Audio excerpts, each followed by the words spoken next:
Welcome back, everyone, to the Mug Up with BBNC podcast. My name is Anise, and with me is Carmel. Hi, everyone. And today we have a special guest with us, Jon Salmon from Igiugig, to talk about Igiugig's energy ventures and their sustainability. Welcome. Thank you very much for having me today. Jon, why don't you introduce yourself? Yeah, so I was born and raised in Igiugig, Alaska. I left and went to school. Montana, lived in Minnesota for a while. Came back to Alaska in 2019, and since then I've assumed the role of energy director in Igiugig, as well as some other ones like a general manager of one of our subsidiary companies, Nuna Remediation LLC.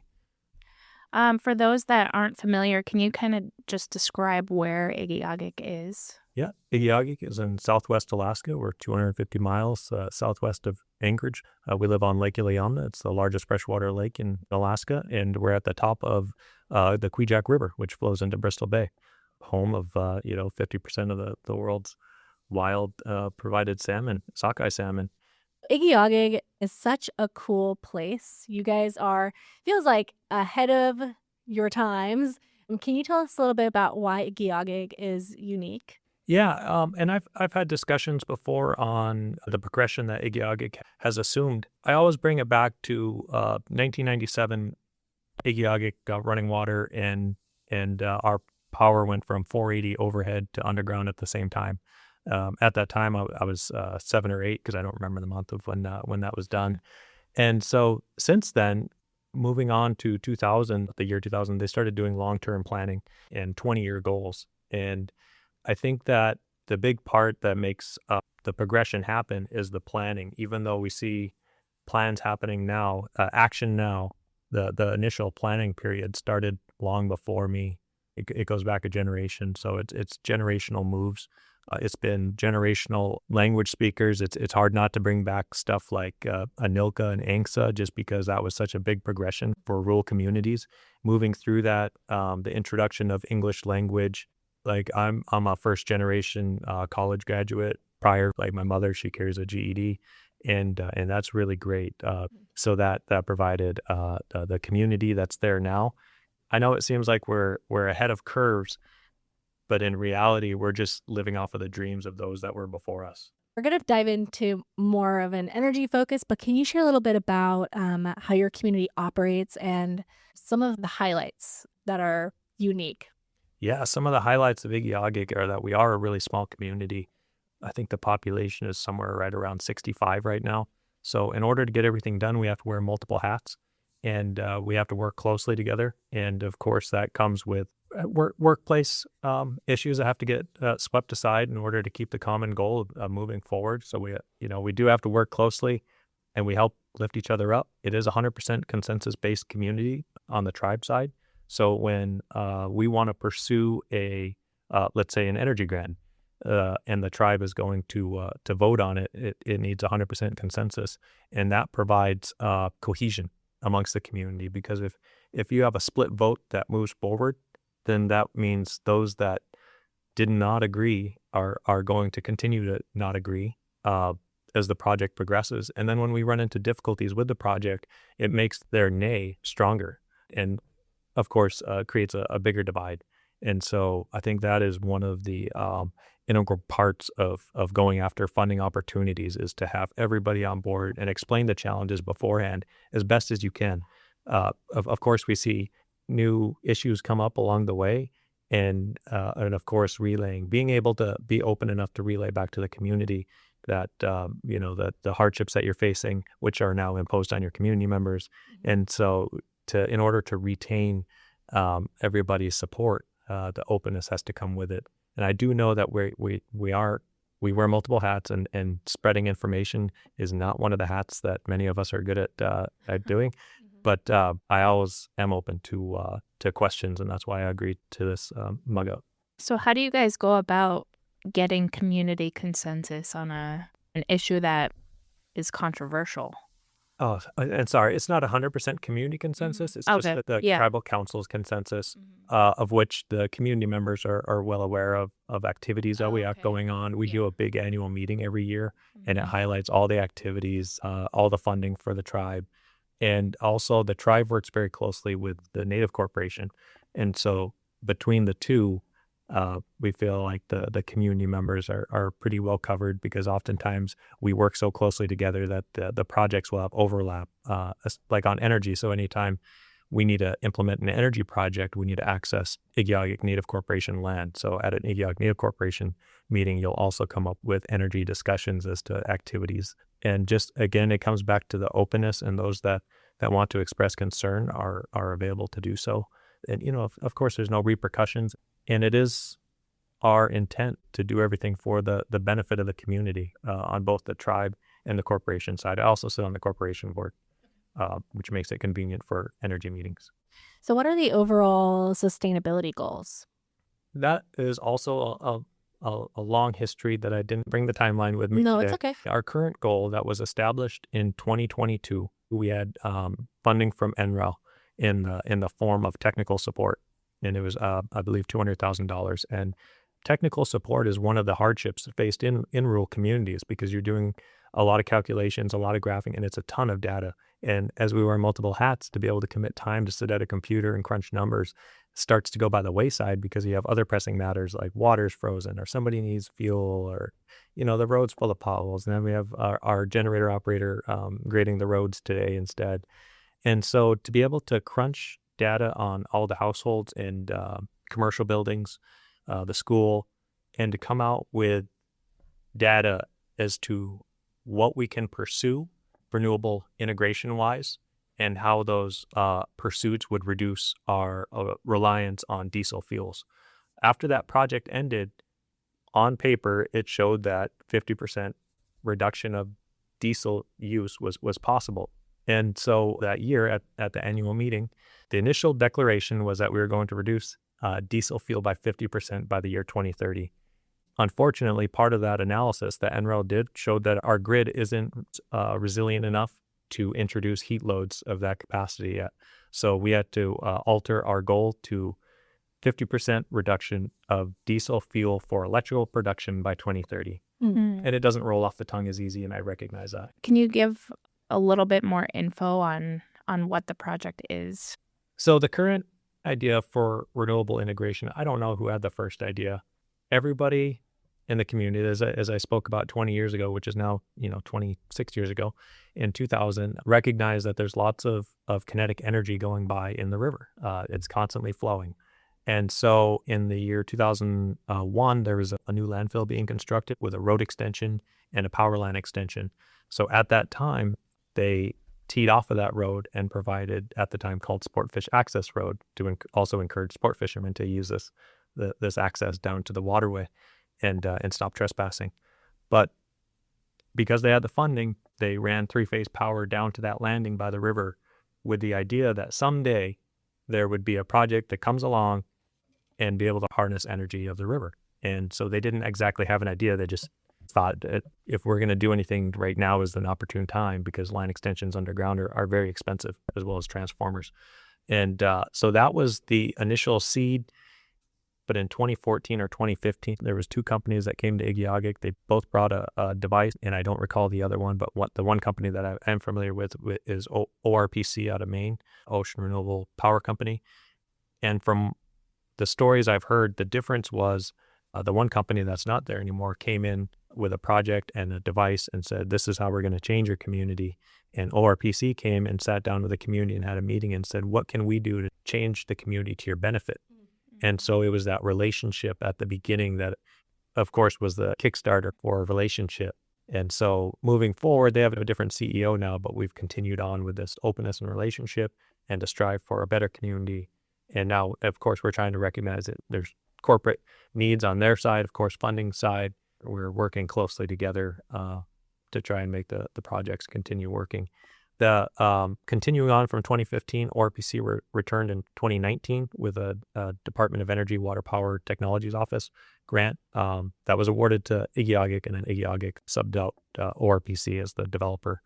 And that brought us RibGen 2.0. And then in 2021, under Department of Energy Indian Energy Grant, that brought us RibGen 2.1. It was also awarded to Igiugig, and then again, subcontracted to ORPC. But that's actually how I started on the project. Was I had mentioned I moved back to Alaska, and in 2019 they needed a tugboat operator, which is what I used to do in high school, and right after high school. They're on Lake Iliamna, and so I was familiar with the vessel, and that's how I started on the project as a boat driver.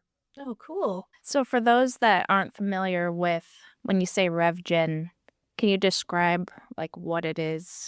Yeah, it is a 44-foot wide, 80,000 pound, I don't have the specs, 60-foot long device, and it would be most similar to a person visualizing it if you think of those vertical wind turbines in parking lots, the small ones that are spinning on lights usually, and those helix foils, there's 3 of them typically, would be laid on their side, and each device has 2 of them, and they rotate with the current, so that the idea is that if ice or debris hits them, the foils will be moving with the debris and not against them to prevent any damage. Can you talk a little bit about how the community responded to this project? Yeah, the community was open to the integration. They had seen the initial testing in 2015. It was something new. We knew that we are going to get a lot of opportunities to do underwater monitoring, underwater cameras, underwater AWACS for flow depth. A lot of this information that's not provided or wasn't being provided at the time by any other agency. So we were going to be able to assume responsibility for data collection as well as adult sockeye migration mitigation to make sure that we're not harming any fish. The fish came first. So if it was decided at the integration time that if there was any harm to the aquatic life, that the device, of course, wouldn't be feasible. And it was common knowledge that the sockeye run on the banks out of the swiftest part of the river. So the ribgens are in what's called the thalweg. It's the deepest, fastest flowing part of the river. And the sockeye are staying far away. There was lots of agency consultation. We have to stand up an adaptive management team, which included other communities working on hydrokinetics. It has all your acronym, Fish and Wildlife, ADF&G, NOAA, NIMF. And so it was a broad collaboration working also with UW. The other portion, the largest outrun of outmigration of the smolt. And so we needed to make sure that we're not damaging smolt or harming them or putting them into disarray. And so there was a lot of testing. There was a lot of mistakes made as well. The idea that we were going to have the cameras under and we needed them to function in May, but the last time we see them is in October. There would be communication faults along the way where we lost fiber connection.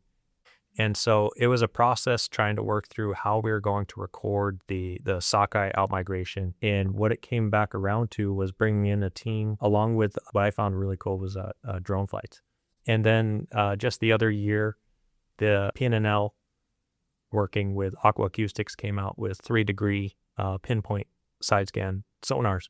And with that technology, we were able to get out to back to the thalweg of the river and be able to at least tell where the smolt were in the water column vertically, as well as distance to the shore. So that gave us 2 axes. We still do need something that would be uplooking, and we believe that if we have an either uplooking or downlooking view with either cameras or sonar in conjunction with the side scan, we'll be able to enumerate smolt out migration, which we feel is a missing component in the current fish monitor. Wow, So that's a lot of ways to say we're trying to count fish. Yeah. Obviously, the community and leadership, their biggest concern will be fish. How has a project like this either brought the community together or created challenges? You know, my coworker at the time, Carl Hill, he had explained to me that 95% of this is going to move forward, and the last 5% is going to take 95% of our time. And he was dead on, because in 2022, by that winter, we were supposed to have a commissioned battery energy storage system, which was going to control everything. It was going to control the generators and the integration of the 2 RivGens. And we are currently still sitting with a non-commissioned battery. That was its intent, was to control everything. So I think that the project as a whole has eroded away support due to the amount of blackouts that we've had during testing, equipment that we've seen malfunction after tests, which is most likely as a result of our tests. We've seen odd grid fluctuations. We already had existing grid fluctuations. We added extra on top of that. So while the community is still in support of our goal, I think that it is becoming increasingly difficult to keep everyone in support. So what we did was, we were also disrupting school a lot. And so in order to avoid disrupting school, we were putting the school on their own generator, which took away a big load for our testing purposes. We don't test when it's really cold out. We wouldn't want to fry somebody's heater when it's 20 below out. We've seen white appliances malfunction afterwards.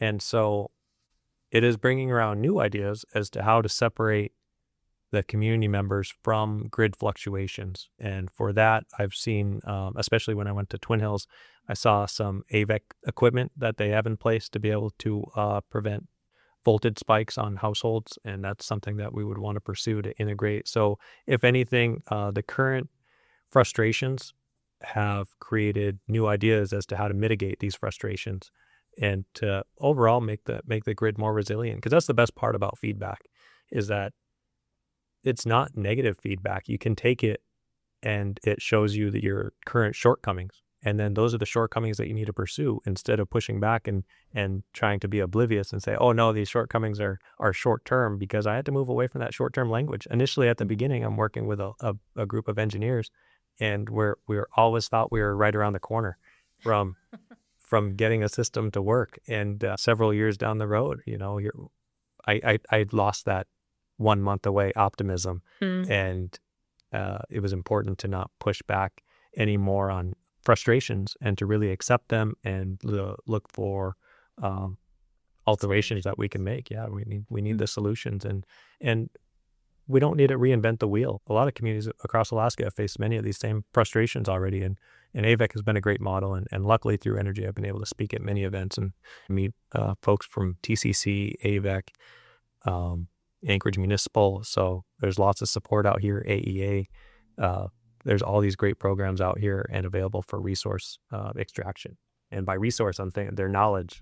I love that you guys are taking feedback and like not taking it negatively, but as a chance to grow. And I think that's so important when in positions of leadership, listening to your people and not taking it offensively, Part of that's personal growth along the way.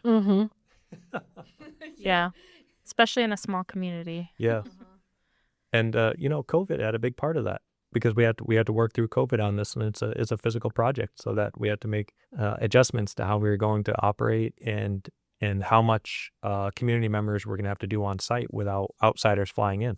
And so that I think that adjustment was really key on getting local operators familiar with the system so that we could do it remotely. You were talking about the testing you guys do. Can you describe that a little bit? Like, how often are you testing, and is there a schedule, or do you give community members a heads up before a test? So earlier I had mentioned that communication is not one of the best hats that we wear.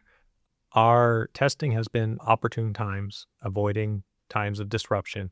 So that left us with smaller windows of testing. And a big shout out to Levi Tinney, our generator operator, because I would commit to these tests, but then it was up to him to show up at the generator plant at 6 a.m. So we're working with engineers across the globe. And so sometimes the engineers are in France. And I think there's a 12-hour time difference. So he would have to get up real early to catch the end of their workday so that they could resume a test together. And so let's say we did a test, we saw a malfunction. And so the engineers would try to diagnose the anomaly or a malfunction on hardware or programming. Once that was identified, we would convene again as a team. They would explain their reasoning as to why the changes that they're making and how they want to pursue, and come back around to another retest. So sometimes they could do a change in one day, and sometimes it would take several weeks. If it required something to be shipped to Igiugig in the mail, then it could be a month. And that brings us back around to a testing window of where the engineers are ready. And then we'd have to go out and see what's ready in the community. So if school's open, in order to avoid disruptions at school, that left either 6 a.m. or 12 p.m. during lunchtime, they'd get lights out. And apparently when the lights turn out during the school day, all the kids like throw up their hands and there's a big cheer, right? And that turns all black. So it was a big disruption for the teachers after the lights came back on to rein in students. So we were beating school or try to catch it at lunchtime, which would be very late for the engineers in Europe. Yeah. And so that left us a confined testing window, and sequence was never timed out too far in advance. We really just took it as what the community is doing now, who's available. Levi, of course, is our sole generator operator at the moment. And there were some changes that we'd have to make to the bus. I think only Levi and myself are aware of, as well as some engineers on the team. So we are a big team. We're working closely with EPS and ORPC and Schneider and LSES and LG and Igiugig. So there was a lot of calendars to come together to make these tests happen. Yeah. And sometimes the tests would be really short. We would see 4-hour failures. A lot of times the community wasn't aware of the failures that we saw, but we'd see them at the generator plant, like the battery failed to start, initiate. The community wouldn't actually see a blackout. It would go on as normal, and we would take care of it on the generator side. Oh, and then other times the community would be well aware of a grid test. So we fired up the battery. It got stuck in a loop and kept restarting. And so it rapidly restarted computers. And so everybody's lights and TVs, everything was coming on and off really quickly. Oh, no. And so we reset everyone's Starlink. It's 7 times plug in and out, right? So everybody's Starlinks were reset. Anything that had an unplug and plug back in sequence was reset. Wow. And I think on the second time that happened, everybody stopped putting passwords on Starlink, right? Everybody got kind of tired of setting up their Starlink again.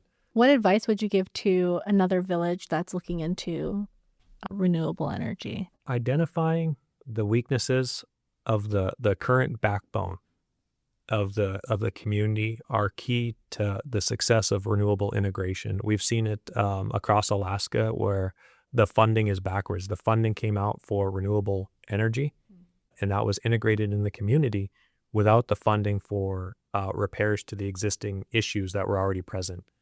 And so currently Galena's doing it in a fashion that is great. They formed Sega, and I'm not remembering what Sega stands for because I only think of the game console.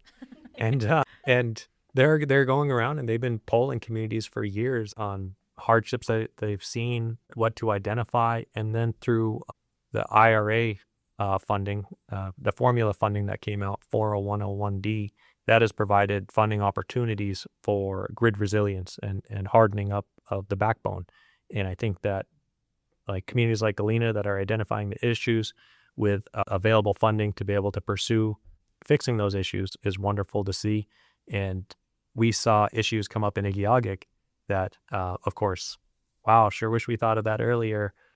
That is also an interesting part because, as I mentioned earlier, it's a lot of engineers, it's a lot of folks communicating, and we can get blindsided by something after it happens that seemed very obvious. We were at the very end, and we were getting ready for our first battery test, and it came back around, and everybody was like, well, how do we get the feeder breaker to stay close so the generator plant is powered when the battery's running and running the grid? And so we had to do rapid fixes of like, well, we didn't actually get it automated, but we don't have a route for that. So some engineers came up with sequences, and that's how it left just Levi and myself having the ability to perform a test right now. Is going to be, we're doing a set of sequences in order to make the test function as a placeholder for future automation. Wow. Yeah. And it's getting kind of sciencey in here, but that's what's going to happen.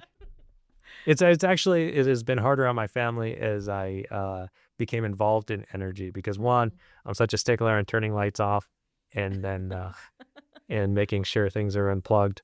And the other side, every time a light blinks, I'm like, did you see that? Or was that just me?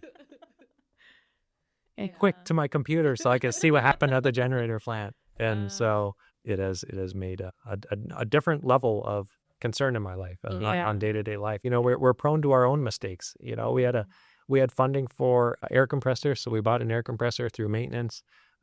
Maintenance ended up buying one that was too large for the grid, and we were doing a battery test, and they turned on the air compressor for the first time, and all the lights on that phase went out, and it tripped the test. So we're getting better at integrating electrical motors, and that is big. That is something that we bring to every outside entity, the schools, fiber optic buildings, FAA buildings, anything that can consume a large amount of electricity is we have to make sure that the generators and the grid are going to be protected first. And then we could look at integration of said motors. Earlier you talked about how what Igiugig's putting in motion now was thought of generations ago. What are your guys' plans you're putting in motion now for the future of Igiugig? Yeah, as I've assumed roles in energy directing, a lot of my day-to-day ends up consumes a lot of my time. And so my forecast is still looking at 2030 as my current goals. They've tried other things in Igiugig. They tried vertical axis wind turbines. They didn't see success there. Everything was testing. So companies come out to test in Igiugig because our electricity costs 91 cents a kilowatt hour. You get a really fast return on your investment. There's some local residents that have done solar PV and solar thermal. Both have their pluses and minuses. And so in my pursuit of a 50% reduction in diesel for electrical production by 2030, another round of funding came out for solar PV through the state of Alaska. It was a REF grant. And I had just set up solar in Igiugig because we live off grid over there. And solar PV was the simplest. I wasn't even sure if the system worked. I just set it out in the sun and wired everything, and it worked. And I thought, this is so cool. I can totally get on board and behind a project for this. And so I think having that familiarity with it on a very small scale allowed a passion on a bigger scale. So then my time currently is we're looking at bringing online 250 kilowatts of solar this year, by the end of this year, commissioned October. Awesome. Which is scary to say because that's the exact same thing we said about RibGen. We said we're going to have the RibGen and the battery all commissioned by October of this year. Yeah. Since I've already done it on a small scale, we have that familiarity, and we have this communication team. We're working with similar electrical engineers, the planning. We're working with this great team, and we feel like it's very viable. Cool. That's exciting. So we were awarded $2.2 million for a 100 kilowatt wind turbine pending National Environmental Policy Act compliance, which is a big environmental review and a big one for Igiugig because we need to make sure that we're not harming migratory birds, but also the FAA because the airport's nearby. But at the time, Fish and Wildlife was directed to not review solar and wind permits. So we had 1 year to comply with NEPA, which comes up next month in June. And just very recently, they were directed to reopen permitting applications on the Fish and Wildlife. So right now, it looks like we have a small glimmer of hope that we'll be able to pursue it. But if we don't, we'll continue to look for another route for larger scale wind. It sounds like you guys are just taking opportunities as they come, as you see them. Would you say that is correct? Yeah. So coming back to a little bit about what you had asked about the long-term goals, if it aligns with a current goal that we would like to see in the future, then it comes back into the ring of like, is this feasible? First of all, can we manage it? Can we manage additional monies with the personnel that we have? And that comes down to grant management and tribal hats that we're wearing. And so if we get a yes there, do we have somebody to manage the project? Does that management have the team available to be able to do all the reporting and meet compliance throughout the life of it? And so once all these decisions are made, then it can roll into, okay, let's pursue the funding. And then it's docked away. And then if the funding is awarded, then we have our kickoff meetings and we're now in project development mode. And we've seen other funding not awarded. And, we went through all the approvals and we didn't have a strong enough package. The current wind grant is through the USDA and a high energy cost grant. And we had applied for a different wind one before and we didn't get it. And we come back and just say, we weren't awarded that funding and they chose a different route. And so to not put all your eggs into one basket, it's just like your renewable integration. You can't put all your personnel into one basket and say like, this is the sole thing we're going to pursue and this is going to fix all our problems, because one, it probably won't fix all your problems. It's not going to fix all your problems. It'll identify more along the way, but two, you might not even get the funding. And so to be able to have the goal, but a fluid way of getting there has been important for funding support. That's good advice. Mm-hmm. As we wrap up, is there anything else you'd like to add? Renewable integration is often presented as a very rosy picture as to, wow, that's so green, and you instantly reduce diesel reliance, and that's not the way it is, because even as we advance renewable integration, we're working in conjunction with our current diesel plant operators to make sure our diesel plant is able to assume the grid in the event all the integration that you brought in failed. A computer burns out, and solar and wind went offline, and hydrokinetic. You can't leave your generators behind. And that's part of your backbone. As we continue on, you need your fuel management in place. You need your diesel operators to be able to perform their maintenance on schedule. And so renewable integration causes an increase in your operations and maintenance costs. And yeah, ideally you see a reduction in diesel fuel. And what we see in Igiugig, because we fly in all our fuel currently, is my goal is not to reduce diesel by the gallon, but to reduce by units of risk. And every airload that's flown into Igiugig is a unit of risk, because we are on the water. A few years ago, we saw our fuel supplier in that fateful crash outside of Nenana there. And so that was employees of a fuel company that were very close to our community. You'd see them often. So what we're pursuing is to de-risk the handling of diesel, and doing so by reducing units flown in. So let's say we fly in 3,200 gallons of diesel at a time. I start looking at project success when 3,200 gallons of diesel is now removed from the community. Well, thank you, Jon, for joining us and sharing your vision, sharing Igiugig's vision, sharing advice. We really appreciate you being here. And to our listeners, thank you for tuning in. You can find us on Spotify, Apple Podcasts, or anywhere you get your podcasts. Make sure you give this episode a like. And with that, thank you. Bye. Bye. We share more than cultures, stories, and purpose. We share joy. A force that grows stronger when we are one Bristol Bay, and together we are home.